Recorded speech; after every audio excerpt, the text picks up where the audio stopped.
Estamos en el restaurante Gran Horizonte. Vamos a arrancar hoy una muy buena conversación acerca de la psicología en el deporte. Las instituciones deportivas, los atletas de alto rendimiento han tomado conciencia que es un elemento fundamental en su performance deportivo y justamente tenemos por segunda vez, la primera vez no pudo salir el episodio por razones técnicas, pero tenemos el gusto de volver a conversar con Sandro Mazzucato, psicólogo, especialista en el deporte. Recientemente estuvo con el Caracas Fútbol Club, actualmente lo hace con Academia Portocabello y atiende a atletas de alto rendimiento. Así que en el restaurante Gran Horizonte, en la víspera de Navidad, porque lo estamos grabando en la víspera de Navidad. Bienvenido, Sandro, ¿cómo estás? ¿Cómo te va? Qué gusto tenerte de nuevo aquí, en serio. Muy chévere. Capaz borramos otra vez para volver a tenerte. Exacto. No descartemos eso. No, y aquí en Horizonte uno la pasa buenísimo. Ah, qué bueno, muy bien, bienvenido, Sandro. Gracias la verdad por que es estar aquí grato, con muy nosotros.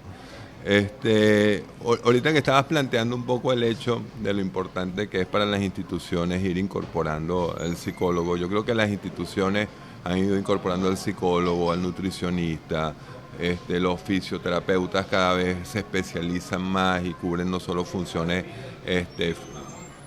terapéuticas, sino que también muchas veces acompañan a los atletas en su proceso de rendimiento. Neurociencia en algunos casos. Claro. Sí, bueno, la neurociencia cada vez más está presente tanto en las personas que se relacionan con los atletas, porque hasta los PF tienen que muchas veces los preparadores físicos trabajar con ciertas herramientas que impulsan las asociaciones cognitivas. Ahorita nosotros, por ejemplo, en Puerto Cabello estamos usando luces que manejan tiempo de reacción, lateralidad, toma de decisiones, pensamientos complejos, coordinación. Entonces todas esas funciones ahorita son apoyadas con herramientas que tienen fundamento y desarrollo en los laboratorios de neurociencia y que se empiezan a aplicar en el deporte.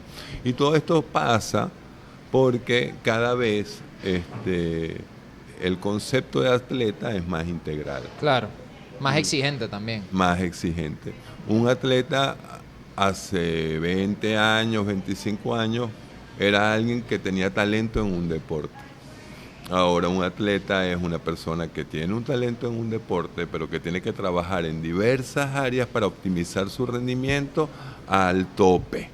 Y como eso es una actividad que cada vez precisamente por las redes, por la difusión del conocimiento, por la evolución de los diversos deportes, ha estado presente en más atletas, todos deben incorporarse a ellas porque la competencia ahorita es muchísimo más potente. Los atletas tienen cada vez mayor capacidad física, pero desarrollar una capacidad física tiene que ver también muchísimo con un elemento psicológico, porque desarrollar una profunda capacidad física es poder desarrollar una metodología de trabajo para potenciar ese cuerpo, claro, que implica también desarrollar un conjunto de hábitos que probablemente antes no tenía. Eso es la profesionalización. ¿Cuándo se empezó, Sandro, a entender eso institucionalmente? Es decir, tú como parte del gremio, la aceptación de la psicología deportiva como algo necesario dentro de los equipos de trabajo en cualquier equipo de fútbol, por ejemplo, ¿ha sido progresivo o históricamente hubo algún punto de inflexión que terminó de eliminar predisposiciones o prejuicios? Puedo hablarte de Venezuela. Ok, claro, sí. Eso fue un proceso bien bonito, bien interesante. Yo me formé en la Católica y entonces coincidí mucho con Manuel Lloren, después hicimos posgrado juntos, tal. Y cuando estábamos terminando en el año 97 el posgrado de Psicología Clínica en el Hospital Universitario, se nos acerca, ya en la universidad habíamos tenido ciertos intereses por investigar acerca del deporte y la psicología deportiva. Teníamos ya una curiosidad como estudiantes de pregrado. Pero terminando el posgrado de Psicología Clínica, se nos acerca Lino Alonso. Y recuerdo que estaba en un proceso de selección, creo que era la sub-13, sub-14 de Arango, estaba ahí muchachito. Y era en San Juan de los Morros, en unas canchas en San Juan de los Morros, ahí se estaban preparando. Y bueno, fue como nuestra primera aproximación al fútbol. Año 97. 97, ok. 97, 98. Y qué importante que digas el nombre de Lino Alonso, porque creo que es un aporte de los que ya él ha hecho, pero que tal vez pasaba desapercibido. Lino, y Manuel hacen una muy buena relación. y como Lino también trabajaba precisamente a nivel de selección con las categorías menores, va incorporando a Manuel Llorén en el proceso de trabajo con las categorías menores. El primero que hizo ese impulso fue Lino, y a nivel profesional, Manuel, ya después de haber agarrado cierta experiencia en el fútbol de categorías menores, pero a nivel de selección, empieza a trabajar con Chita San Vicente. El primer psicólogo que trabaja con Chita San Vicente es Manuel Llorén. Eso fue más o menos en el 2001, más o menos, 2001, ya Manuel tenía un par de años o 3 años trabajando con Lino en las categorías menores y salta a trabajar en el Caracas, y es creo que uno de los primeros psicólogos que trabaja a nivel profesional. Habrá habido algún coaching o coach que apoyó de repente a algún atleta, algún psiquiatra creo que se acercó previamente, pero la verdad que un psicólogo ya como parte del cuerpo técnico que yo tenga referencia en un equipo profesional es Manuel, más o menos en eso, a principios del año del 2000. De los 2000. Del 2000. Y del psicólogo ya trabajando con las categorías menores, eso fue precisamente esa iniciativa de Lino Alonso, la que yo me aproximé. En ese momento no me interesé tanto por el deporte, seguí como por el área clínica, que era en lo que nos estábamos formando, pero después, bueno, una cosa trajo a la otra y uno vuelve al carril. ¿Cómo hacer? Porque he escuchado muchos atletas hablando de la importancia del psicólogo deportivo, pero también hablan del coach. Entonces, ¿cómo separar una cosa de la otra? ¿En qué incide el coach? ¿Qué busca el psicólogo? Y bueno, ¿cuáles son justamente las premisas dentro de la psicología deportiva en equipos de alto rendimiento? Bueno, yo creo que hay puntos en donde coinciden y hay puntos donde se diferencian, ¿no? Un buen coach acompaña al atleta, y el acompañamiento es una función psicológica, porque cuando tú te estás planteando ciertos objetivos, realmente una de las mayores dificultades es lidiar con las emociones que se van dando en ese proceso. Desarrollar un hábito implica un proceso de cambio. Por lo general, los atletas van construyendo un portafolio de hábitos que, en la medida que los van cumpliendo todos, optimizan el rendimiento y los lleva a profesionalizarse. Y la construcción de esos hábitos que se dan en la profesionalización necesitan el apoyo de alguien, porque eventualmente hace falta una estructura ortopédica externa que de alguna manera haga que la persona se encarrile nuevamente en el proceso, porque hay muchas emociones que te sacan del proceso. Entras en desesperanza, muchas veces también en falta de energía, muchas veces también la angustia en el proceso de cambio por no lograr los objetivos aparece, y aparecen montos grandes de frustración. Hay diversas cosas que te pueden... Una lesión en tu mejor momento. Una lesión en el mejor momento, claro. Tienes que reiniciar todo el proceso o postergarlo, y eso también como que muchas veces te hace pensar si tiene sentido o no tanto esfuerzo, tanto sacrificio. Después también aparece la ansiedad competitiva, en donde el rendimiento que habías logrado en el entrenamiento no es el mismo durante la competencia, y eso también es muy frustrante. Entonces esa figura que te acompaña de alguna manera te ayuda a ir lidiando mejor con todas esas emociones, y las contiene también y empatiza un poco, ¿no? Pero bueno, el coaching tiene como objetivo impulsar a que el atleta logre ese rendimiento, y ha aparecido mucho la figura del coach motivacional, que es también que no te decaigas, pero bueno, termina siendo muy ideológico a veces el discurso, y tiene un alcance determinado por su formación, que es el acompañamiento tanto de ejecutivos, atletas, a que logren esos objetivos. Y el coach trabaja para la ideología de la empresa o de la institución deportiva, que es lograr ciertos objetivos. El psicólogo tiene como base diversas formaciones que lo ayudan a intervenir de diversas maneras en ese proceso de desarrollar un atleta integral. Entonces, bueno, primero depende de la formación previa. En el caso de Manuel y mía, en su momento hicimos formación en dinámica de grupos para entender el manejo de grupos. Después tuvimos formación en psicología clínica, y entonces, bueno, también podemos reconocer en los diversos síntomas o emociones complejas de los atletas algo que va más allá simplemente de la competencia, sino podemos reconocer sus rasgos de personalidad, temas individuales. Tenemos mayor conciencia también de cuáles son las variables que intervienen en los grupos para que ese grupo funcione hacia un mayor rendimiento. Entonces analizamos al grupo, le hacemos su perfil 20, podemos reconocer cómo están sus niveles de comunicación, identidad, pertenencia, sus niveles de cohesión, Sí. cuáles son sus vías de comunicación. Y por otro lado, bueno, el psicólogo depende también de la universidad a la que viene. La Católica tiene una tendencia importante a la investigación, genera como las bases para reconocer cuáles son las variables que realmente intervienen más sobre el rendimiento. Tiene ese ojo investigador. De ahí pueden además sacarse diversas conclusiones. El psicólogo puede usar el trabajo diario como un coto de caza para reconocer cuáles son los diversos elementos que pueden contribuir a la evolución de ese deporte. Porque bueno, tiene esa formación científica también. Entonces los aportes son distintos. Yo creo que uno es mucho más resultadista, el otro intenta desarrollar mejor los procesos. Sí. En consecuencia, un mejor desarrollo de los procesos te puede llevar a tener mejores resultados, pero el fin es intervenir sobre el proceso. El coach sí va directamente al impulso del logro del objetivo. ¿Cuáles son las particularidades psicológicas del atleta venezolano o del futbolista? Yo creo que podemos mantenernos en el ejemplo del fútbol para guiar mejor la conversación. Y lo uno con una percepción tal vez generalizada, tú me dirás si es acertado o no. ¿Por qué al atleta venezolano talentoso, al futbolista venezolano, le cuesta en la mayoría de los casos lidiar tanto con el éxito, con la notoriedad, con saberse bueno y que eso le sirva de móvil para llegar al nivel que realmente puede llegar? Porque muchos se quedan en el camino. Bueno, eso fomenta un poco la hipótesis de que es un tema de actitud.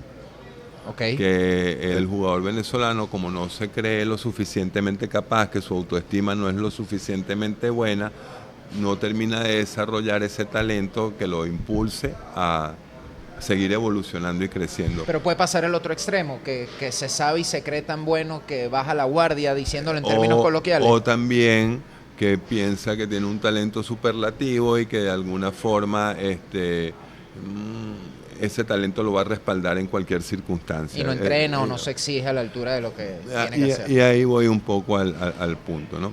Mira, cuando tú hablas del deporte venezolano, y ahí sí me parece chévere que lo podamos usar como una especie de generalidad, en términos generales. Los atletas venezolanos llegan al deporte y las primeras dificultades por las que tienen que transitar es luchar contra sus condiciones para el desarrollo. Entonces, esto es un tema clásico en las categorías menores de cualquier equipo, en el Zamora, en el Caracas, Puerto Cabello, esto es un clásico. Muchos chamos les cuesta, por ejemplo, Puerto Cabello tiene un sitio de acopio del autobús para ir a Puerto Cabello desde Valencia, pero a los chamos les cuesta el transporte a ese centro de acopio, o porque no tienen el dinero, o porque hay dificultades de gasolina, sí, o porque te puedo dar una lista de por qué. Hay un porcentaje importante de esos chamos que no llega bien alimentado a los entrenamientos, porque bueno, no solo es que tienen dificultades en los recursos para adquisición de alimentos, sino también tienen muy malos hábitos alimenticios. Entonces ese es otro punto. Después hay otros chamos que no necesariamente tienen tanto apoyo de los padres, hay unos que lo tienen mucho, hay otros que no lo tienen tanto. Pero las condiciones de desarrollo que tienen que ver con el equipamiento, con la alimentación, con el traslado, son condiciones difíciles de alcanzar para la mayoría de los atletas venezolanos.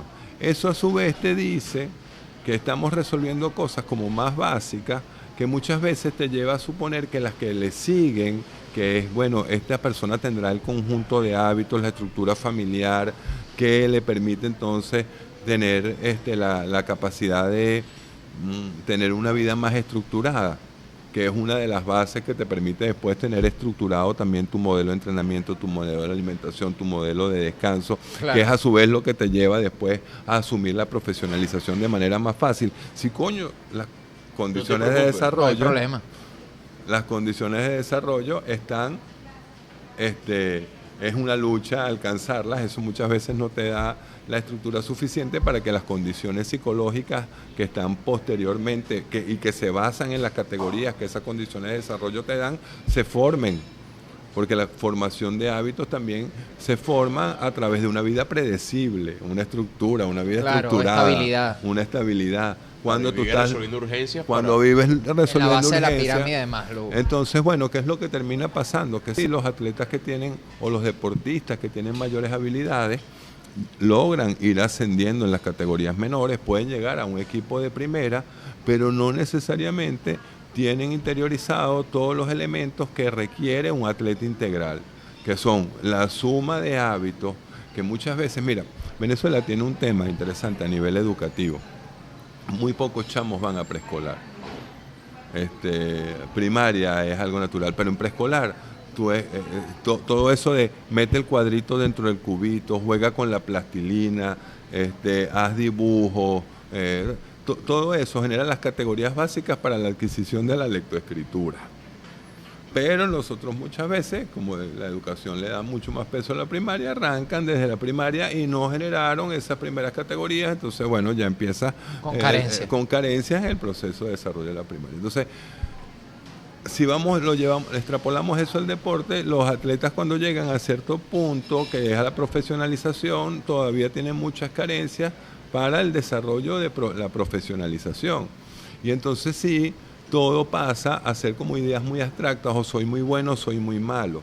Cuando la verdad, un atleta tiene confianza en sí mismo, cuando sabe que tiene una estructura de hábitos que le permite que su cuerpo rinda lo suficiente, que conoce su cuerpo lo suficiente y sabe que sus horas de descanso son las que le permiten jugar mejor al día siguiente, es reflexivo y sabe que no es solo querer echarle pichón o fruncir el ceño, echarle bolas, no, echarle bolas es sé dónde me posiciono tácticamente, sé dónde colocar mi atención. Sé precisamente tomar buenas decisiones. Buenas decisiones, que pasa por conocer a mis compañeros, apegarme a la propuesta táctica, porque las decisiones sí forman parte de un elemento creativo, pero que está dentro de un rango. Y entonces también reconozco que si vengo de una familia donde las funciones cooperativas naturalmente surgen, entonces bueno, también se me hace natural sentir que dentro de la cancha voy a ser una persona que tiene esa función más cooperativa para lograr ciertos objetivos. Y muchas veces volvemos otra vez las bases del desarrollo, cuando tú vives en función de las urgencias, que eso es una realidad, tú sí que se construye mucho más inmediatista, con la necesidad de resolver necesidades básicas más prontamente. Y entonces, bueno, el atleta venezolano puede llegar a un periodo de madurez con eso. Hay ciertos deportes en donde funcionamos más que en otros, o que más atletas de nuestros llegan al tope, como el caso del béisbol. Y la verdad que en el béisbol lo que sucede es que los agarran más temprano y hay un proceso de tecnificación y de profesionalización desde mucho más temprano. Los meten en estas academias que terminan siendo un corsé. Ahí sí son una estructura ortopédica. Con sus hábitos y todo. Y con sus hábitos y todo, y los super especializan en movimientos, en forma de vida, en lo que representa el mundo del béisbol. De hecho, después de un tiempo los niños ya dejan de jugar béisbol. Lo que hacen es especializarse cada vez más en su posición. O sea, eso de que van a partidos, ya sí, después de los juegos no es tan relevante, pero pagan el precio de la educación, Sandro, porque en el fútbol por lo menos lo pueden ir compaginando, yo creo, hasta casi la etapa universitaria, bueno, que es en donde se pone difícil. Al menos el bachillerato lo pueden hacer, pero en el béisbol, no. Primaria y de broma. Y de broma. Ahora voy un poco a eso. También se le pone muy cuesta arriba, y yo he hablado con muchos futbolistas que tienen que hacer el bachillerato, porque aquí tampoco el sistema educativo, y volvemos otra vez con las bases del desarrollo, reconoce que se tiene que adaptar al atleta federado, porque el atleta federado es un atleta que tiene posibilidades reales en el mundo. Sí. Suena como panfletario, pero hay como un interés nacional. Hay un interés nacional detrás de ese chamo, y los colegios tampoco, por nuestra cultura deportiva, que eso es otra cosa que heredan nuestros atletas. Venezuela no es un país con una particular cultura deportiva. Entonces los colegios, hablando de ese elemento más básico, tampoco favorecen que el chamo organice su agenda en función de darle prioridad al deporte. darle prioridad al deporte, porque si tú no entrenas 3, 4 horas diarias en tus inicios y después cuando ya estás empezando a tener 14, 15 años, no haces de eso un trabajo en donde le dediques ya doble turno de trabajo y todo eso, la profesionalización no es una realidad. Porque la verdad es que tú tienes que desarrollar un conjunto de hábitos enorme y un desarrollo de tus competencias físicas al tope para tú ser un atleta de alto rendimiento. Atleta de alto rendimiento. Cuando los atletas venezolanos van a competir con atletas de alto rendimiento en otros países que sí generan esas condiciones, estás compitiendo con alguien que tiene muchas más horas de trabajo que tú. Tiene equipos que lo favorecen. La estructura lo acompaña. La estructura lo acompaña. Sí, es una ventaja incuantificable hasta cierto punto, pero enorme. Enorme. Entonces, también muchas veces nosotros no logramos entender que cuando Venezuela tiene logros deportivos, y sobre todo los tiene con grandes potencias eventualmente, cuando eso llega a suceder, cuando de repente en básquet Venezuela le gana a Argentina, o le gana a Brasil, o cuando eventualmente en el fútbol también tenemos excelentes resultados contra equipos que son poderosos, como Brasil, como Chile. Bueno, estamos teniendo cosas superlativas porque estamos compitiendo con personas que tienen un nivel de inversión, de energía y de cultura deportiva que nos superen mucho. Entonces, cuando nuestros atletas logran eso, están logrando hazañas. Y es muy importante también que ese reconocimiento se puede hacer porque de alguna forma tú estás logrando cosas muy importantes con alguien que te tiene mucha ventaja. Eso quiere decir que por otro lado algo estás haciendo muy bien. Claro. Y poder entender un poco qué trata de eso, pero al mismo tiempo reconocer que si esa hazaña hubiese tenido el respaldo de la estructura, eso no sería una peculiaridad, eso sería algo más consistente. Presente continuo, claro. Sería algo más más frecuente, mucho más frecuente. Te consulto, ¿cómo hacer para que la carga del alto rendimiento no influya tanto en el atleta? Porque al final, por ejemplo, Simone Biles, muchos atletas del alto rendimiento se han descargado a decir, mira, es que pesa, o sea, esto pesa mucho, esto ha incidido en mi salud mental. No, bueno. Y no solo eso, Sandro, porque yo creo que en Venezuela, y complementando la pregunta de Hernán para que sea lo más integral posible, hablabas del béisbol, y aquí siempre ha habido la particularidad, y yo lo he podido percibir en primera persona por otras experiencias laborales, el atleta, a través de su talento, en edades creo yo muy tempranas, sin ser psicólogo, asume y entiende nocivamente que el peso del avance de su familia, socioeconómicamente hablando, está sobre sus hombros. Sí. Y no hay manera de que eso sea positivo para su rendimiento, para su desarrollo y para que él logre tratar de hacer lo que está destinado a hacer, siempre y cuando con su actitud lo acompañe. Es decir, diciéndolo sin eufemismos, atletas que saben y entienden, porque incluso su familia se lo dice, que a través de la firma en el béisbol o de debutar en primera división en el fútbol, él va a resolver la vida a todos, a su papá, a su mamá, a su hermana y al tío y al primo, que seguramente estarán ahí cerca también. Mira, eso sí genera una enorme presión. Hay familias, la presión viene de muchos lados, ¿no? Hay familias que desde su necesidad económica le hacen esa exigencia al joven atleta. Hay padres que desde su necesidad emocional le hacen exigencias enormes a sus hijos de que tienen que ganar porque... Para vivir a través de ellos. Para vivir a través de ellos su deseo.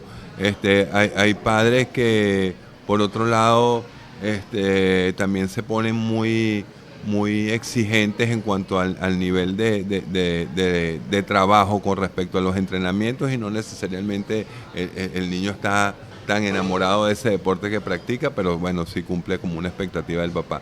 Hay muchas formas en donde las exigencias de los padres recaen en los hombros de los hijos, pero bueno, eso creo que es un proceso complejo porque todos los papás tenemos un problema, que nadie nos enseñó a ser papás.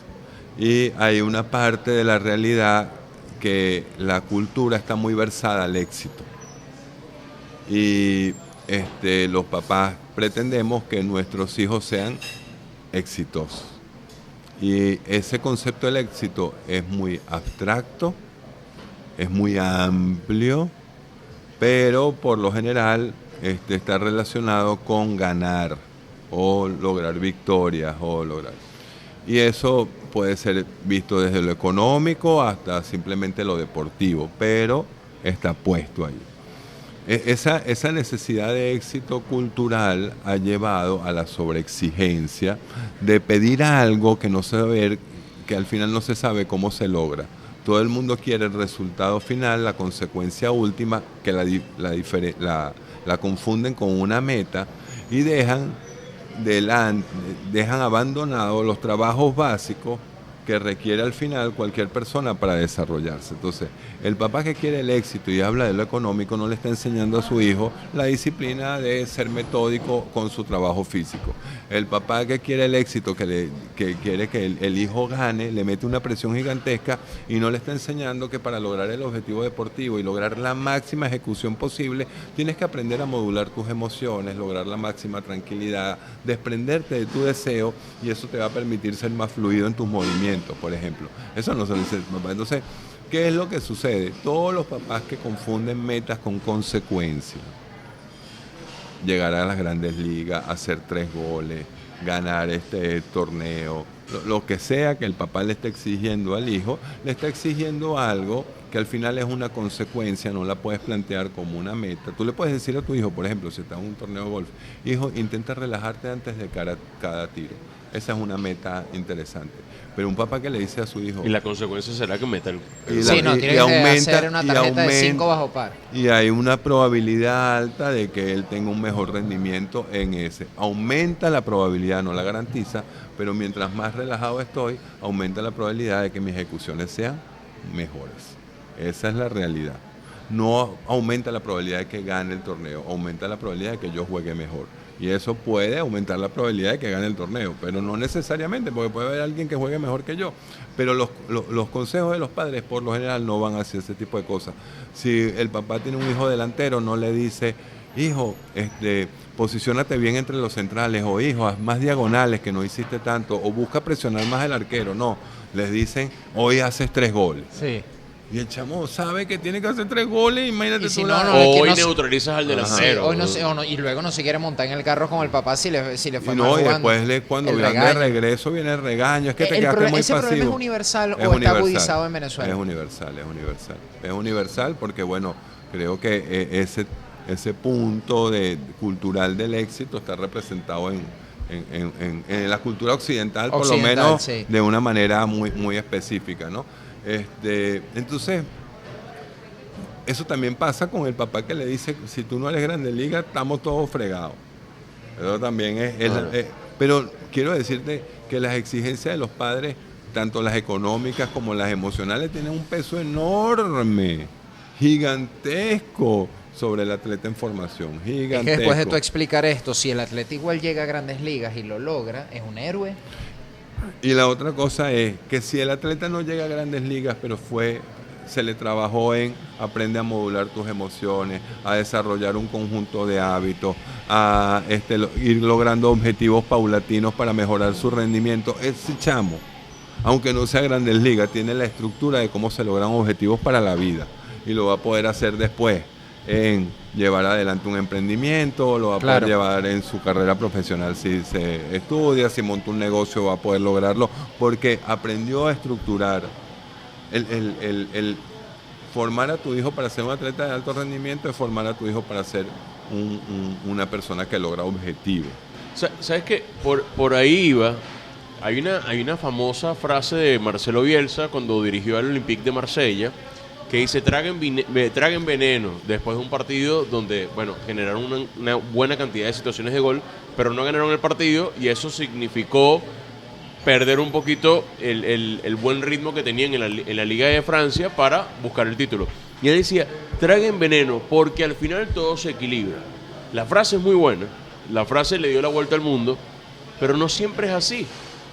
Porque, primero, el equilibrio como tal es muy difícil lograrlo en la vida, y segundo, porque hay una parte de la vida que es injusta. Sí, claro. Y claro, mucha gente utiliza eso en un contexto para resolver muchas cosas, pero lo que lo dijo Marcelo en ese momento era porque el equipo jugaba muy bien y decía, bueno, si seguimos jugando así, podemos lograr el objetivo. pero mucha gente lo utiliza como un lema de vida y no necesariamente es así. O sea, como si fuera una película que el bueno siempre gana Sí. o el que se esfuerza siempre consigue el objetivo. Mira, hay un momento en donde las personas logran tener una metodología que es más efectiva, pero el ganar siempre es un concepto relativo. Yo lo que sí te puedo decir es que hay ciertos entrenadores y hay ciertos atletas que tienen más probabilidad de ser consistentes y mejores que otros atletas, porque lograron estructurar una metodología. Entonces, sí es verdad que tragas veneno, sí es verdad que la vida es injusta, pero también es verdad que si en el desarrollo de tu metodología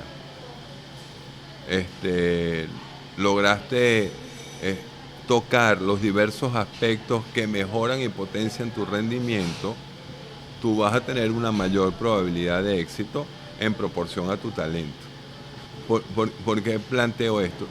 Tú agarras ciertos entrenadores del baloncesto de la NBA, del fútbol venezolano, y tú puedes conseguir entrenadores que son consistentes en sus victorias.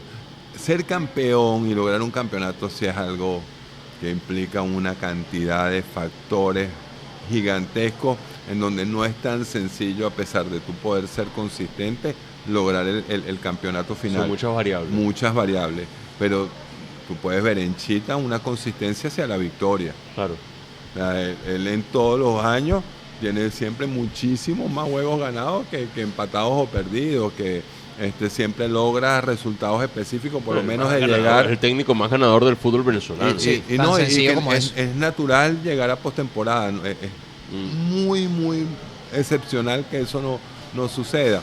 O sea, él tiene una metodología que de alguna forma, eventualmente las cosas no salen bien, pero él con esa metodología va a tener una probabilidad importante de lograr el objetivo final, que es el campeonato. Esa es una realidad. Entonces, si tú logras tener finalmente una estructura de trabajo y una metodología que al implementarla logras el rendimiento que querías, la probabilidad de lograr objetivos aumenta. Después siempre está el tema de la injusticia, siempre está el tema de la suerte, siempre está el tema de la incertidumbre que bueno, se te lesionaron unos jugadores que eran importantes. La pelota pegó el palo 5 veces. Pero no entró la polémica en una decisión arbitral. O sea, cualquier cantidad de cosas que entran en esa posibilidad hacen que después el último resultado sea más difícil. Pero sí, tú puedes conseguir personas. Y que creo que son las personas que van creciendo en el mundo deportivo, las que van teniendo la capacidad de adaptación para que su metodología se vaya ajustando hasta lograr algo que les permite, dentro del mundo, el contexto en el que se mueven, aumentar su efectividad. Y eso también tú lo ves en ciertos deportistas. Hay deportistas que todos los años en el equipo que puedan estar jugando son consistentes en su rendimiento. Y son deportistas que lo logran porque desarrollaron también una estructura de hábitos que les permite eso. Para mí es muy fácil verlo, por ejemplo, en Kaki Rivero, que es el capitán de nuestro equipo.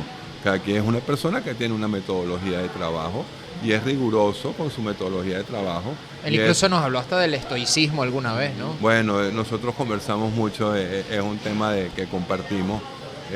Y esa metodología de trabajo, así como Chita tiene una metodología de trabajo, les permite un nivel de consistencia en los resultados que logran. Ahora, ser campeón, ¿se logra hacerlo todas las veces? No.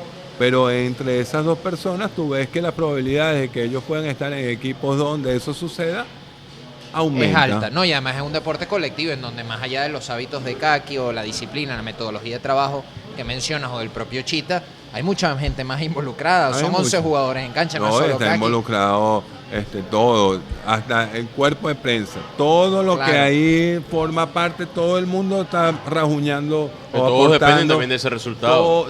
Todos dependen de ese resultado. Hablabas de Kaki y que es el capitán del equipo, y yo quiero entrar ahora, Sandro, en el tema del liderazgo. hay varias preguntas, ¿no?, que me surgen al respecto. La primera, si el liderazgo se puede crear de la nada, la capacidad de liderazgo se puede trabajar para que nazca en alguien. Esa es la primera pregunta. Después, ¿qué tipos de liderazgo identificas tú, al menos en el deporte de alta competencia? Porque me imagino que hay distintas formas de liderar. Y desde tu experiencia, ¿cuál es la más efectiva, al menos en el fútbol? Mira, voy a empezar por la última.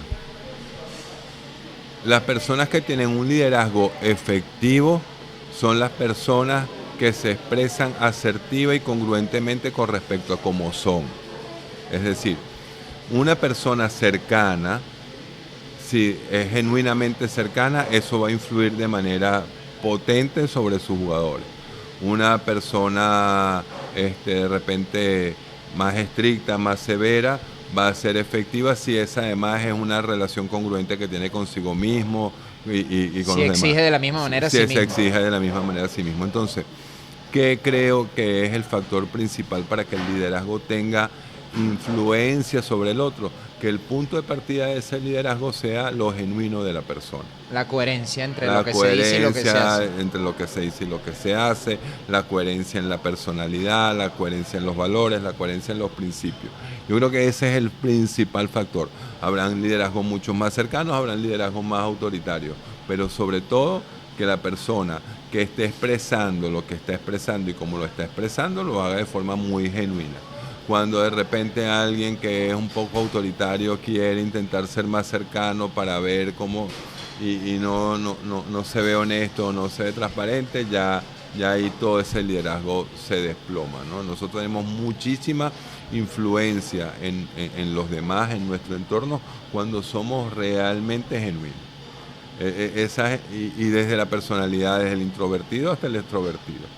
La persona genuina impacta profundamente a los demás. Y una de las cosas que sí requiere entonces un entrenador para ser genuino es un alto proceso de autoconocimiento. El entrenador que se conoce cada vez más a sí mismo, de alguna manera también es capaz de ser más genuino. Y eso es un factor importantísimo en el liderazgo. El otro factor importantísimo en el liderazgo que se basa y tiene anclaje en esta genuinidad es el hecho que tenga la capacidad de convencer al grupo de la propuesta de trabajo que está planteando.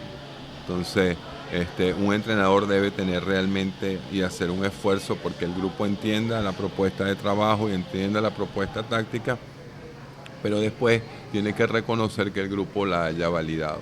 Y ahí es cuando el liderazgo es un vector para que la concentración grupal aparezca, porque en la medida que todos los jugadores comprenden y validan la propuesta, la terminan plasmando en el campo. Cuando tú ves que el liderazgo no está funcionando, cuando de alguna manera los jugadores no terminan de validar la propuesta que el entrenador tiene. Ahí es donde se ve el impacto de que el liderazgo está teniendo sobre el grupo. ¿A cuántos logré convencer? Siempre hay alguna oveja que no forma parte o no está del todo de acuerdo con la propuesta, pero cuando tú lo logras con la mayoría, ya la mayoría mete al que se salió.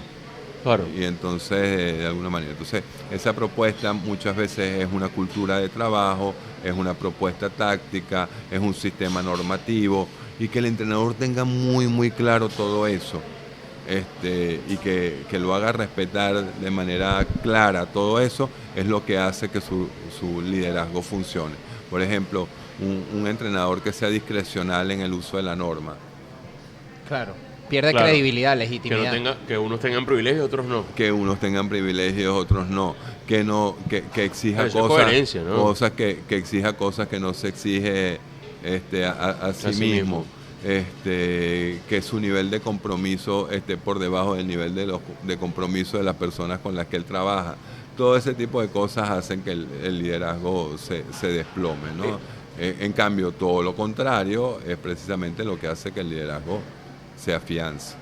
Ahora, repreguntando, ¿pueden hacer de la nada el liderazgo en un futbolista? ¿Se puede trabajar para que florezca desde ese punto de vista? ¿O desde la psicología se identifican algunos elementos innatos e incluso subconscientes para potenciarlos y que esa persona sea referente? Hay personas carismáticas que obviamente tienen una de esas variables que los ayuda a liderizar.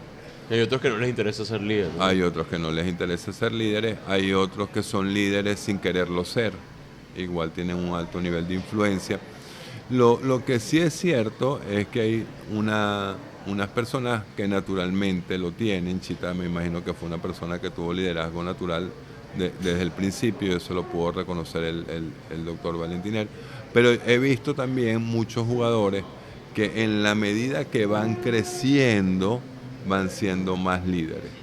Y eso quiere decir que también van madurando, van ganando espacio en el grupo. Muchas veces de repente en las categorías menores no eran los más extrovertidos, pero el hecho que se van profesionalizando, van teniendo logros deportivos, también van ganando jerarquía con el tiempo. Hay jugadores que maduran después y empiezan a tener más ascendente en el equipo más adelante. Por ejemplo, es más fácil ver que los jugadores ofensivos se desarrollan más temprano y son vistosos de más temprano, pero después a la larga los más maduros son siempre los defensivos. Qué curioso, ¿no? Sí, porque por lo general el ofensivo está ahí porque siempre desde el principio tuvo un talento, y el defensivo estuvo ahí porque realmente no era el más hábil, pero todas sus funciones las tiene que aprender y desarrollar.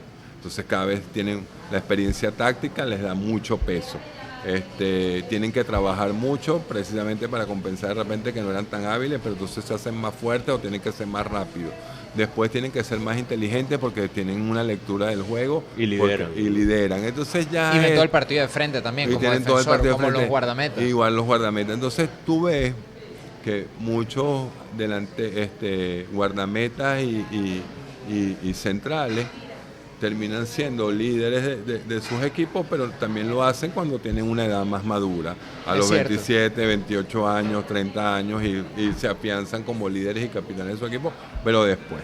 Entonces, eso, por eso te digo, no es algo tan que lo podamos decir que es innato. Yo sí creo que las personas van formando su carácter, y el carácter es la capacidad que tengo de dominar mi temperamento. Claro. Entonces, bueno, eso se va logrando con el tiempo.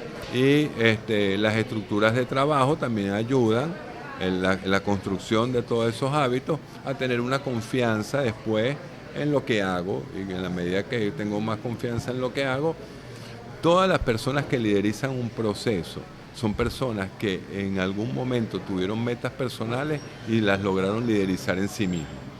Toda persona que logra objetivos por sí mismo termina generando la admiración o la atracción de su entorno. Eso es algo... Sí, sabes que Sandro dice esto y me recuerda a The Last Dance, al documental de Michael Jordan. En un punto, a mí fue la parte que más me impactó del todo el documental, y tiene mucho que ver, creo yo, con lo que estás contando, lo que estás explicando, mejor dicho.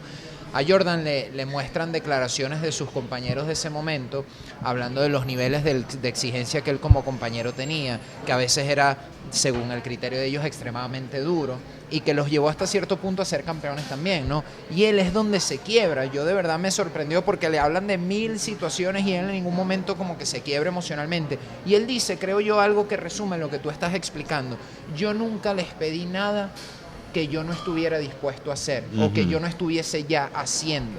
Y creo que desde el liderazgo es la coherencia de la que tú estás hablando. Si él fue capaz de liderarse a sí mismo para entrenar duro, para cuidarse, para tratar de ser el mejor, claro, exigirse llegando primero y yéndose de último al entrenamiento, él traspoló inevitablemente esos niveles de excelencia a sus compañeros. Y a una generación completa de jugadores de baloncesto Claro, de la desde NBA. el inspiracional cambió el mundo.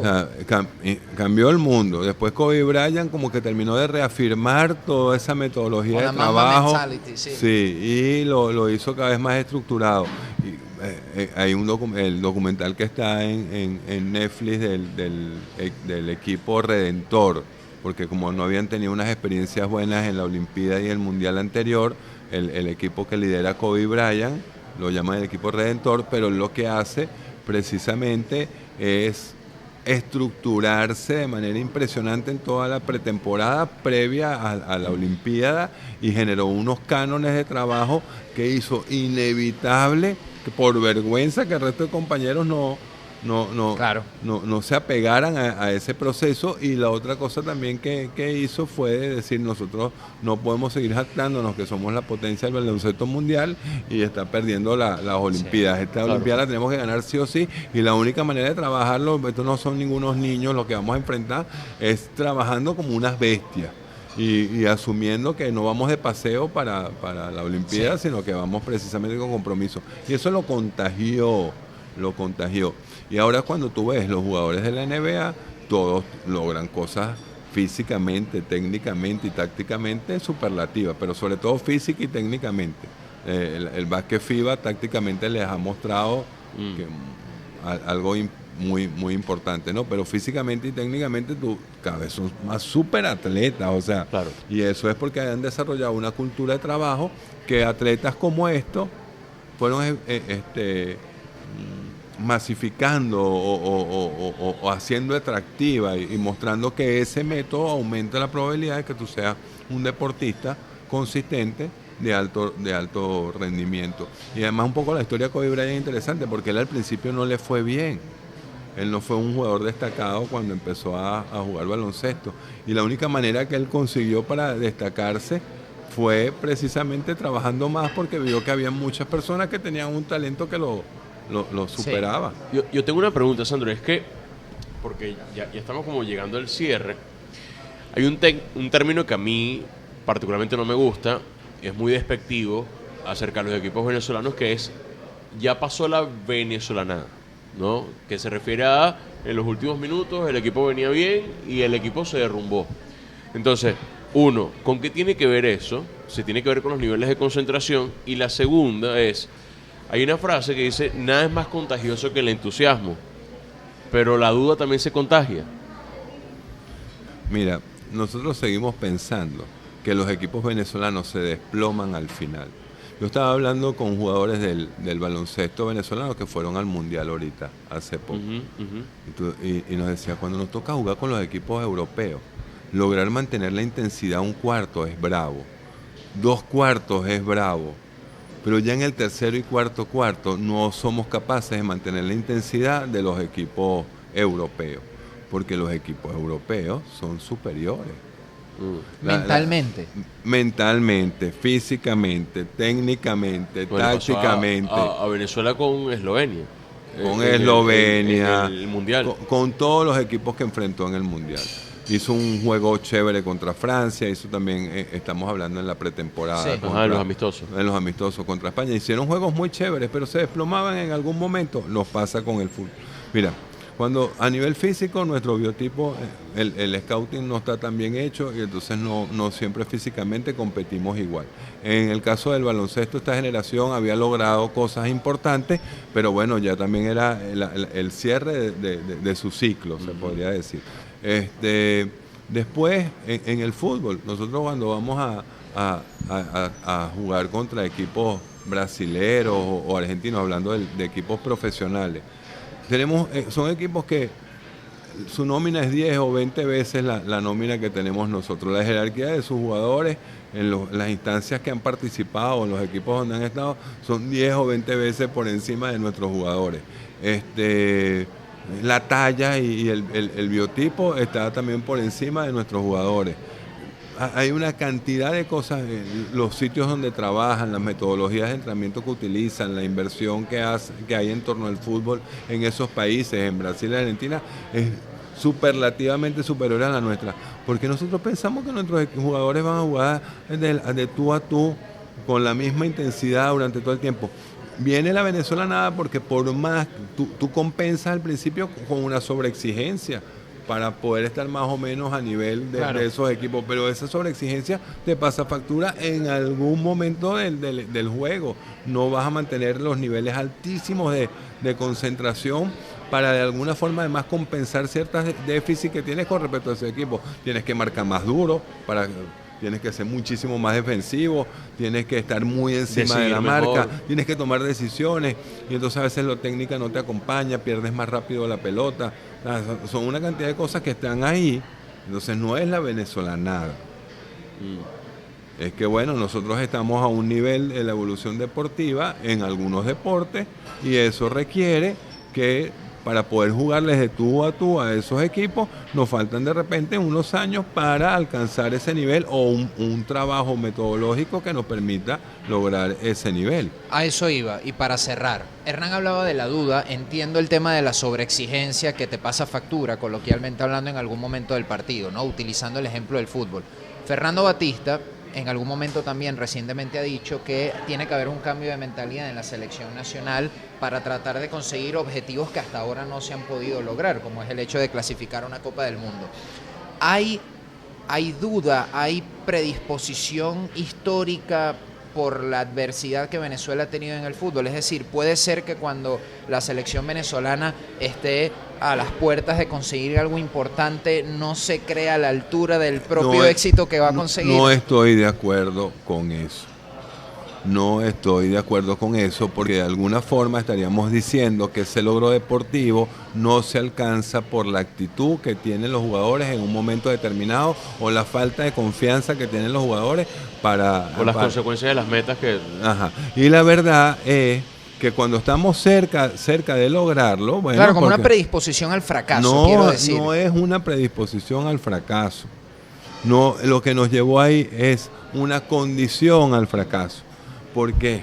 Y aquí vamos con un tema que puede sonar un poco polémico. Yo sí creo que esta selección tiene unas altísimas probabilidades de lograr el objetivo, porque bueno, hay unas condiciones que lo permiten y hay un grupo de jugadores que tienen una intencionalidad alta y bueno, habrá que ver en la medida que los equipos nos respeten más, cómo nos van también. Claro, y la benevolencia del formato que hay que meterlo en la ecuación. Por eso, hay condiciones que eso puede hacer. Pero vuelvo otra vez. El fútbol venezolano está repleto de carencias. Esas carencias son las que nos permiten llegar hasta donde llegamos. No es la actitud de las personas. Yo creo que todas esas personas que están ahí están dando el mayor esfuerzo, tanto cuerpo técnico como jugadores, para lograr los objetivos. Y eso pasa también cuando los equipos profesionales van a Libertadores. Ellos no van a perder, ellos van con la convicción. Pero bueno, nuestra convicción nos permite a veces hacer hazañas, pero nuestra falta de estructura no nos permite llegar más allá. Esa es la realidad. Sí. O sea, no es solo un tema de actitud.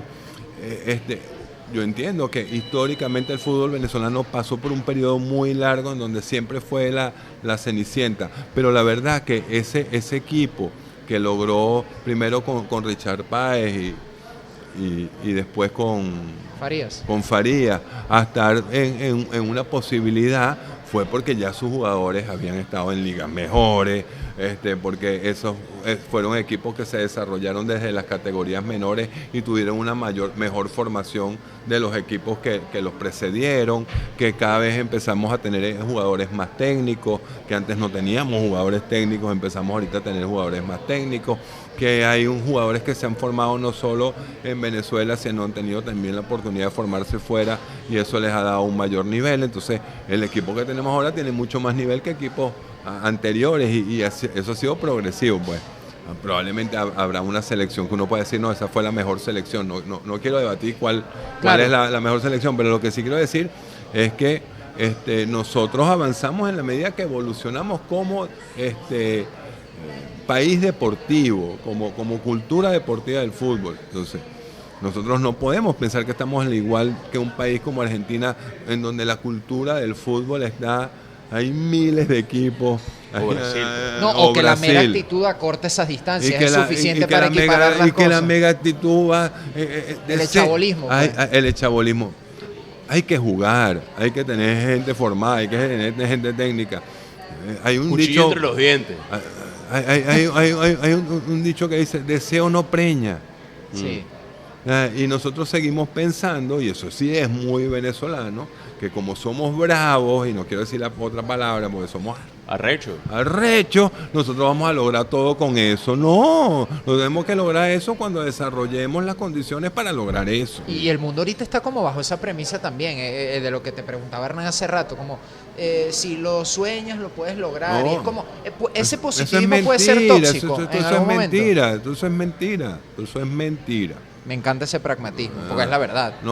Es que la vida es eso. Entonces, no es que los venezolanos llegan hasta ahí porque no tuvieron la actitud suficiente. Si tú le quieres ganar a Brasil a punta de actitud, que bravo eres tú. Sí. Tú no le vas a ganar. Anda a jugar tu tenis con Nadal y gánale a punta de actitud. No, Ve a Uruguay Brasil. le ganaría siempre.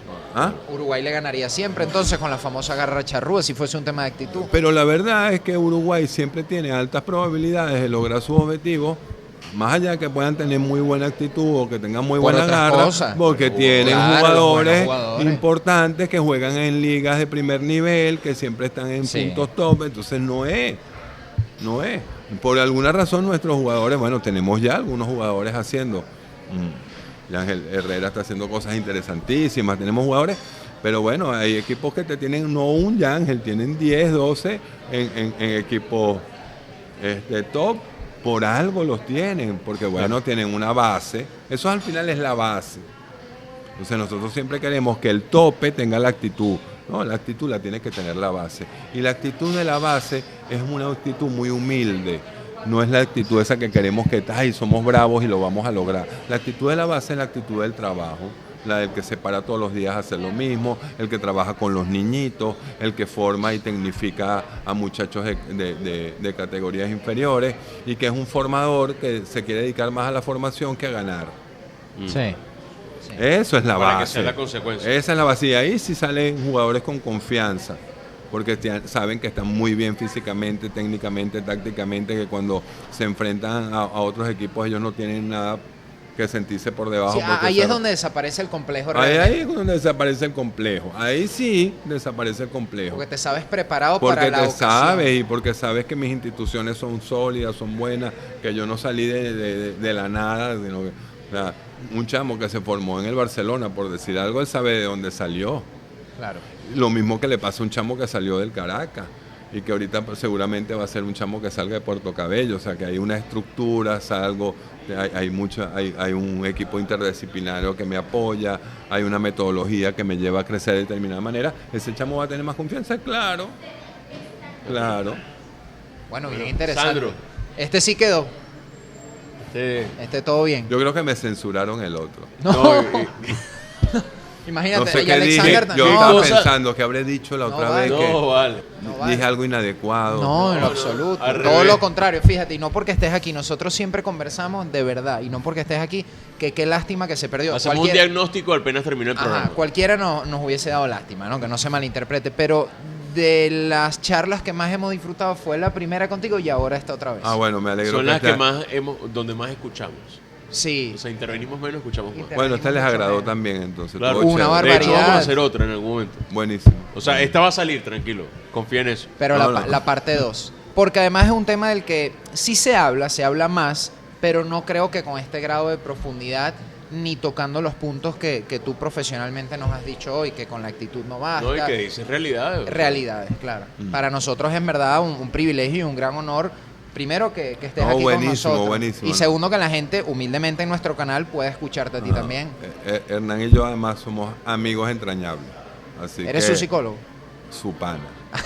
Es verdad, es mi gran amigo. De verdad que sí. Gracias, Sandro. Te admiro mucho, Un Sandro. gran gusto. Siempre Buenísimo. te lo digo, pero Un te lo digo gustazo. aquí también. en Un el gustazo, podcast. de Pero no te verdad. vayas. espérate, No ya te me voy a vayas, pedir. espérate, un cafecito o algo. Sandro Matsukato aquí en Gran Horizonte. Esta sí va a quedar, así que no se preocupen, lo van a poder disfrutar en nuestro canal. Y si les gusta, comenten porque, ¿por qué no? Más adelante puede venir una parte 2 hablando de situaciones puntuales del deporte venezolano. En el 2024 está la Copa América, vuelve el proceso eliminatorio, el fútbol sigue, la Liga Venezolana, Y los grandes la Liga eventos Fútbol. deportivos, hay Correcto. Euro, hay Juegos Olímpicos, bueno, hay muchas marcas que se pueden estar rompiendo en el 2024. Y la psicología entonces en torno a esos temas siempre es pertinente. Gracias por ver nuestros videos, por suscribirse. Este cierre de año para nosotros ha sido una locura en el buen sentido de la expresión. Gracias a todos por el apoyo. Recuerden darle like, comentar y compartir el contenido, así como suscribirse a nuestro canal. Esto es Día de Jueves.